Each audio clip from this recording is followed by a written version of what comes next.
In this next episode of the Jerusalem from Genesis to Jesus series, we learn about Jerusalem at the height of its glory and search for archaeological evidence of King Solomon.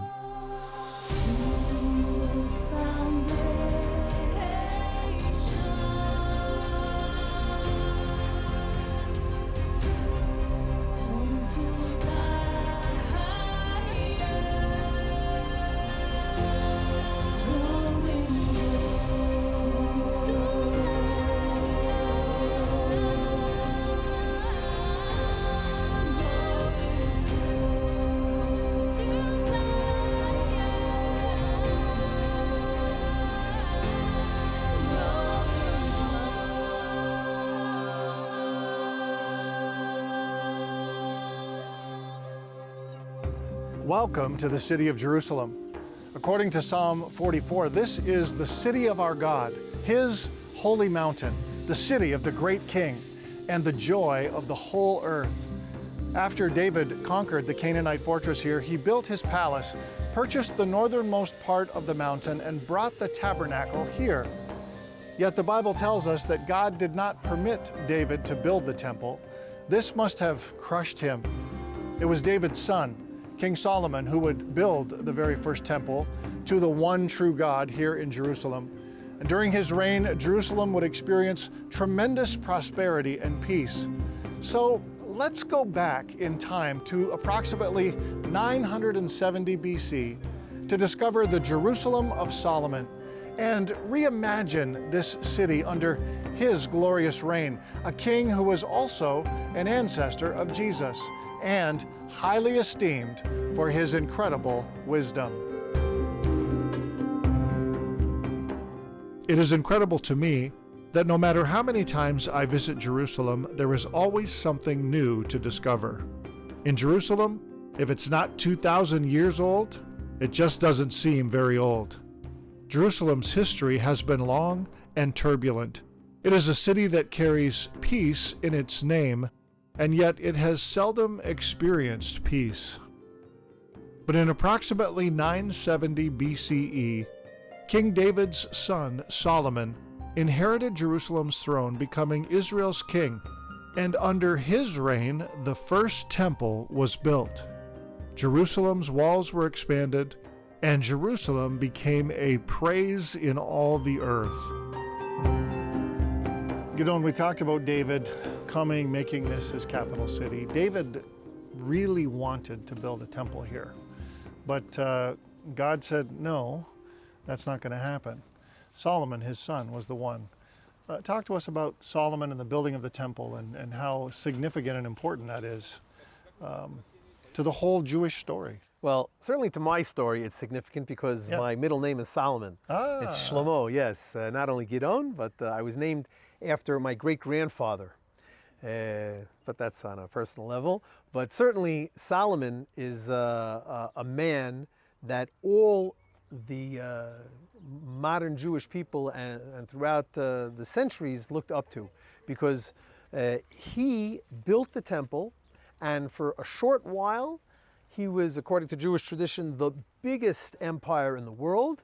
And we know the story of the Queen of Sheba who came, as is written in the Bible, that he was a great Kiddush Hashem, as we say in modern Hebrew. He was the sanctifications of God's name, because all the people of the world look up to Solomon, and through Solomon to the God of Abraham, Isaac, and Jacob. So when David was unable to build the temple, because God told him that, I don't want you to build the temple because your hands are full of blood. He was a warrior, and that broke his heart. And not only did he write psalms about how much he cares and yearns for the temple, but he even created blueprints for the temple. Solomon used David's blueprints to build the temple. But ultimately, Solomon built the temple with the help of Hiram up in Lebanon. In other words, it was a joint effort between the Jewish people and the peoples of the nations, as it should be. And a tremendously important passage in the Bible is Solomon's prayer at the dedication of the temple. He says, God, when people will pray to you from this, through the, when they pray to you, may their prayers come through this spot. And if somebody from the nations, from the non-Jewish people prays, then let their prayer be answered through this spot. And so that is, if I had my druthers, that passage would be said every morning in the prayers for us to remember how important the temple is for praying and for our national understanding and who we really are. And so we are called the nation of Abraham, Isaac, and Jacob, but Solomon is really the man who consolidated us as a nation. And that is the point that we are praying for, to come back to the days of old, the days of Solomon. Don't go away. When we come back, I meet Danny the Digger at the Bible Lands Museum to help us visualize Jerusalem under the reign of King Solomon.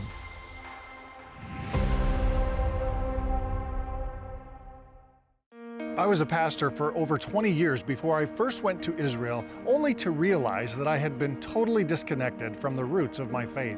Since then, I've been on a journey of discovery, and my faith has come alive in ways I never could have imagined. I'm Jeff Futers, Director of First Century Foundations, and I am excited to invite you on my journey to the foundations of our faith, to discover your part in a Bible story that isn't over yet. First Century Foundations exists to reconnect Christians to the foundations of Christianity. And we do this by creating Bible-based media focused on Israel and the Jewish roots of our faith. But we don't just reconnect you to Israel's history, we help you participate in what God is doing in Israel today by connecting you to over 70 incredible ministries in Israel who desperately need our support. Will you partner with us? Together, we'll explore Israel's significant past while doing our part to ensure that Israel has a bright future.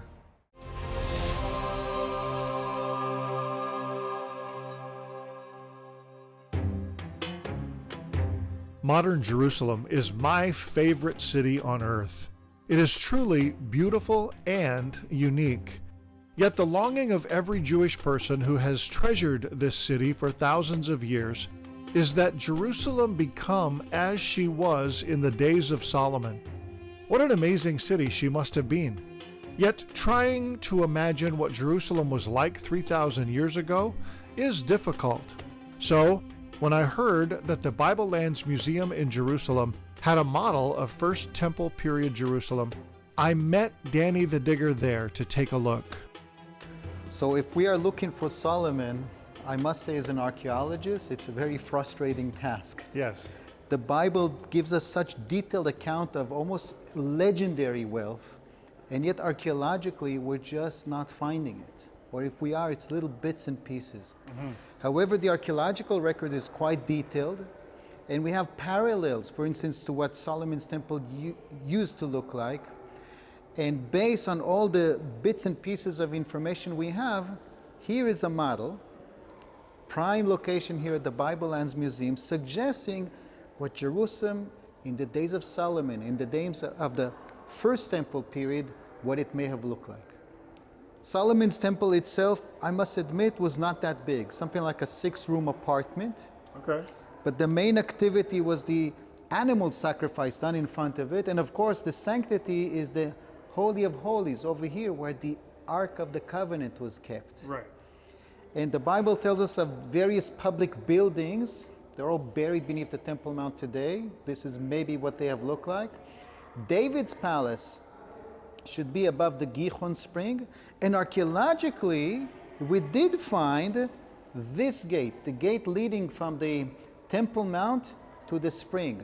The gate that in the days of Nehemiah was called the Water Gate. I know for Americans, you say Watergate, they think of other stuff. But archaeologically, there was a water gate here. We know it historically and archaeologically. So this gate we can actually see today. Yes, yes. Okay. Not the layer from the diets of David and Solomon, the later layer, the layer that was destroyed by the Babylonians. We actually found a clear destruction layer there with remains of big pitoi, big containing jars for not just a personal use, but for governmental use potentially. In fact, one of them on display right here has traces of an inscription of the minister of the O. We don't know, O stands for Ofim, Urvot, bakers, stables. We don't know exactly the minister's position, but there was a governmental use of this part of the city, proven archaeologically. Right. Now, Danny, if there were evidence of the Solomonic period, where would it be and why is it so difficult to get to? Let me ask it this way. What in 3,000 years from now will be available of you and me? Right. You're trying to track people and buildings and remains of events that happened so far back in time. So, there's a limit of how much we can expect. And yet, even if we don't find it so clearly, the absence of evidence is not evidence of absence. Right. Solomon's period is buried somewhere. Now, why can't we keep excavating and finding what's presumably depicted here in the model?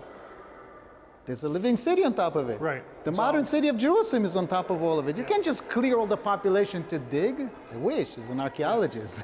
Yeah. But there are other, people with other opinions. And of course, the Temple Mount is now Holy and for is a holy place for Muslims. and for a different religion. Yes. Although the Muslims, when they took over Jerusalem, the Dome of the Rock, that octagonal structure, was first commemorating Solomon's temple. We have inscriptions attesting to it, and even the Muslims used to have pamphlets up to the 1960s relating the mountain to Solomon's temple. Today, for political reasons, they kind of deny it. Yeah. But archaeology did find evidence here. Archaeology did find evidence of the Old Testament on the other side, over here. This is today buried beneath the Jewish quarter. But we did find part of this wall. The broad wall. Yes.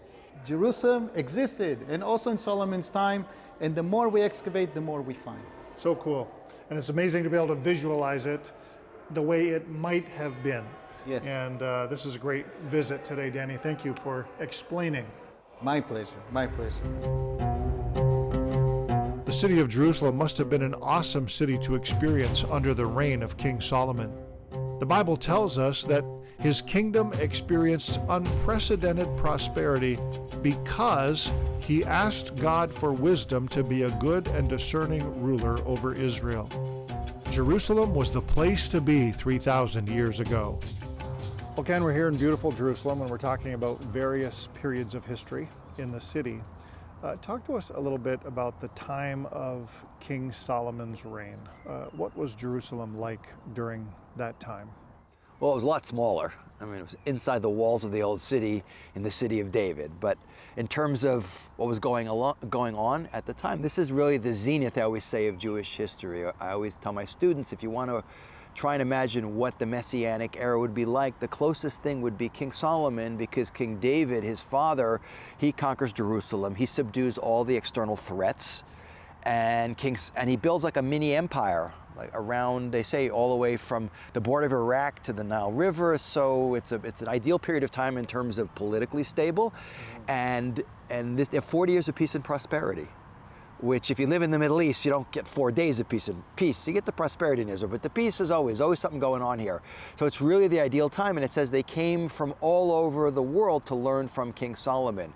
So it's sort of the mini version of what the Jewish people were supposed to be in one part of the world, being a light to nations, shining out from Israel and Jerusalem to the rest of the world as inspiration, connecting the world to God. So safe to say that that would be what Solomon was most noted for during that time. Absolutely. Well, it says specifically about him, he was Chacham Mikol Adam. He was the wisest of all men. Right. Doesn't mean his knowledge of Torah, of Jewish wisdom, but in general, he had parables for everything.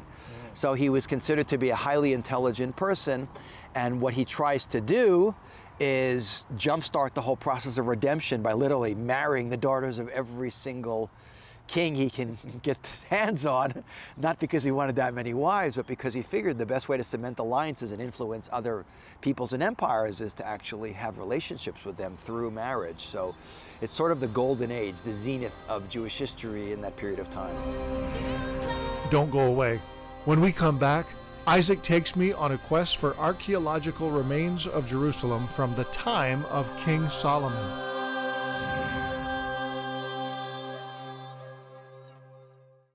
Hey everybody, we have something really exciting to tell you about. My good friend Isaac has been our guide on a number of our tours, and you have seen him on our television show, First Century Foundations. Isaac, tell them what we're doing. Well, ladies and gentlemen, Shalom from Mount of Olives, Jerusalem. We have an amazing tour which has never ever been done before. We are going to cover all of the land of Israel, from Mount Herman in the north down to the Red Sea in the south, from Mediterranean Sea in the west to the River Jordan in the east. And here's the most amazing part. If you come on this tour, June 2024, this will be a once-in-a-lifetime opportunity for you to be a part of our live audience for the taping of 2 seasons of our television show, First Century Foundations. Don't miss this opportunity. Make your next destination meaningful. Visit firstcenturyfoundations.com to find the tour that's right for you.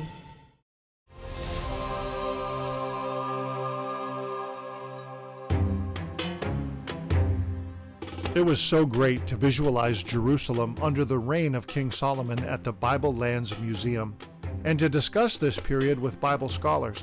But I was excited to see what archaeology has revealed about King Solomon's Jerusalem. So, I asked Isaac to take me to a location just south of the Temple Mount and just north of the city of David, where he assured me archaeological remains from the time of Solomon have been unearthed. Now, Isaac, we are talking about Solomon today. We've been talking about this already, but I've been to the southern steps outside the temple many times, or outside the Temple Mount, I should say, but I've really not been explained what's down here. So talk to me about what we're seeing right now. With pleasure. Over here we have something very interesting. We have the remains of the wall and the gates of Jerusalem from the time of Solomon. How come? Straight ahead, this is the way to the north. So north, from where we are right now, we have Mount Moriah. Right behind us, further to the south, city of David. So this is where it used to be Jerusalem during the time of King David. Okay. Remember that the walls of city of David came all the way to the area which is behind us, which means that the northern wall of the city of David was behind us, further to the south. Okay. Which means that in those days, where was Mount Moriah?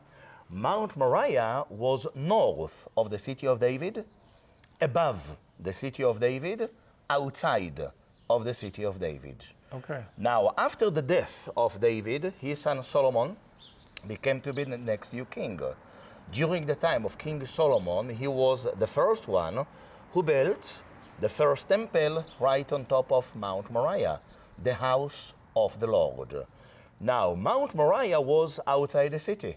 Yes. So King Solomon, he had to make an extension of the walls of Jerusalem all the way around Mount Moriah in order to include Mount Moriah with the temple on top within the walls of Jerusalem. Okay. And this is what we see here.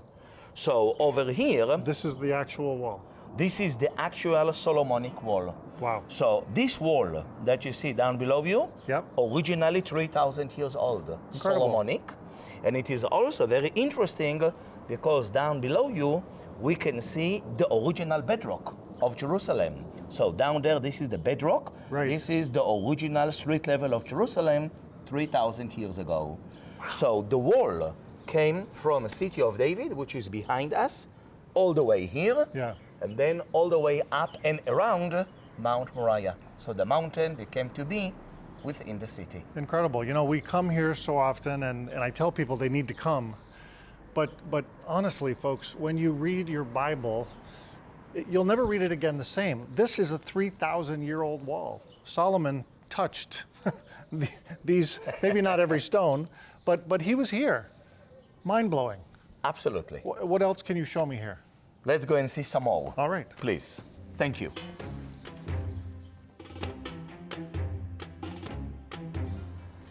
And over here, my dear Jeff, we can see the continuation of the Solomonic wall. Okay. We saw the beginning of it over here.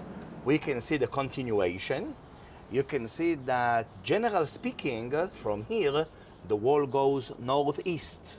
because Solomon wanted to include all of Mount Moriah Right. within the new part of the city. So you see how it goes northeast.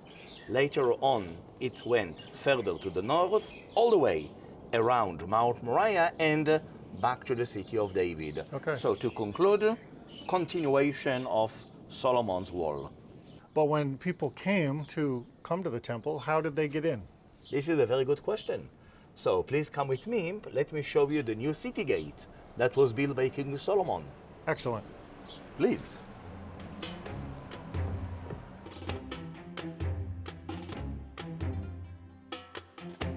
Well, Jeff, I'm very excited to show you the answer to your question. Oh, good. You asked me about how did people enter the city. Right. So over here, we can see the remains of the new city gate of Jerusalem built by King Solomon. Now, why is that?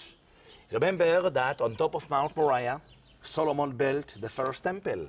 Remember that the temple was the most holy place in the world to the Yes. Jews in those days. Absolutely. The one and only house of the Lord. God himself decided to dwell in his own house, the temple here in Jerusalem. So 3 times a year, every year, during the time of the 3 high holidays, Tabernacles, Passover, and Pentecost, we learn about hundreds of thousands of Jewish pilgrims that came as a pilgrims on a pilgrimage to the temple in Jerusalem. Now, Solomon didn't want them to cross the city of David on their way to the temple. Remember, many people lived in the city of David. Right. It's not very comfortable for the locals 3 times a year to see hundreds of thousands of people crossing their city on their way to the temple. Okay. This is why here Solomon built a special gate for the pilgrims. So when these hundreds of thousands of pilgrims came to Jerusalem, they would enter the city through this gate, and from here they continued straight up to the top of Mount Moriah to the temple. Okay. And at the end, in order to leave the city through this gate, they came out. Now, how do we know that it's a Solomonic gate? I know this is the wall, but help me out with that. Do we The have other design. examples? We have another example. So, Okay. during the time of King Solomon, 3,000 years ago, we know that city gates in total had 4 guard rooms. Remember that later on 6, later on even 8. But 10th century BC, 4 guard rooms. Okay. And in this gate, indeed, we found exactly 4 guard rooms. Show me. Now, how the gate was look like? Here we need to use our imagination. Okay. Now, over here, you can see the end of this wall. Right. Over there, you can see the end of that wall. Okay. That wall ended, we'll see this concrete. So between the end of these 2 walls over here, we are talking about 2 heavy wooden doors covered with iron. Now, when you open the doors, you walk inside. Okay. So to my right, you can see a big guard room. Right. To my left, you can see another guard room. So 1 and 1 is a 2. Now, when we continue further in, between this wall that you see here Yes. to that wall over there, same thing. Over here, 2 other heavy wooden doors Okay. covered with iron. You open them, you continue inside. To your right, you can see another guard room. Right. And to the left, you can see the remains of another one. Ignore this wall, it came later. So Okay. over here, 2 more guard rooms, and over here, between this wall to another wall that came here, 2 other heavy wooden doors covered with iron. Behind them, you are inside the city. So Okay. in total, how many guard rooms we have here? 2 and 2. This is 4, so this is par excellence Solomonic. Fantastic. But there is another important thing that I want to show you. There's more? There is more. Let's go over here. Now, over here, try to imagine the pavement. Of course, all of this was all covered with a pavement. Right. But down beneath us, you can see the entrance to an underground water cistern Yeah. or a water reservoir. Remember that the water to this reservoir came from the rain. Now we understand why one of the names to this gate was the Water Gate. Water Gate, one of the gates mentioned in the Bible. Wow. So the Bible comes alive. Sure does. That's amazing. Thank you so much. You're welcome. With pleasure. Let's continue, please. Don't go away. We'll be right back. In response to the unimaginably evil and inhumane attack Hamas inflicted on the nation of Israel and the war such atrocities have made, First Century Foundations remains fully committed to standing with Israel and supporting her specific needs in this desperate hour. Our special Emergency Response for Israel War Fund is now in place with 100% of all donations going directly to providing food, water, supplies, and shelter for displaced families, trauma support and care for those who are grieving and have witnessed atrocities, toys for children in bomb shelters, and critical supplies and equipment desperately needed. Thanks to our key partners across the land of Israel, First Century Foundations will channel your donations directly to where Israel needs it most right now. Now is the time to show Israel you care. Now is the time to stand with Israel 100%. Please give generously.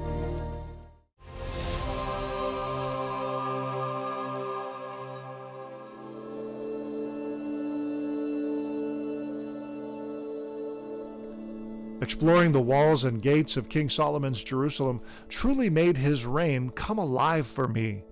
I can only imagine how much more archaeology is buried beneath the Temple Mount and its surrounding area, related to this remarkable period in Jerusalem's history. I have always prayed for the peace of Jerusalem as the Bible commands. But imagining this city during Solomon's reign made me yearn for her peace even more. King Solomon was an incredible king, and his God-given wisdom truly made Jerusalem a praise in the earth and a light to the nations, something she is destined to be once again in the not-too-distant future. It was so amazing reimagining Jerusalem during Solomon's reign, a glorious kingdom of peace and prosperity. Jesus referred to King Solomon when he spoke about how we are not to worry. He told his followers to consider how the wildflowers grow so effortlessly. They don't stress or strive. And yet he said, Solomon in all of his splendor was not dressed like one of them. The beauty and the glory that can shine through us when we simply put our trust in God is so mysterious and so amazing. Here in the city of the great King, I bless you today and pray that no matter what crisis you may face, you will strive to trust and not worry. May God give you the wisdom of Solomon, and may His glory shine through your life just as it did through Solomon's reign. Thank you so much for joining me today. Please join me again next time, right here in God's holy city, as we continue our quest to discover Jerusalem from Genesis to Jesus.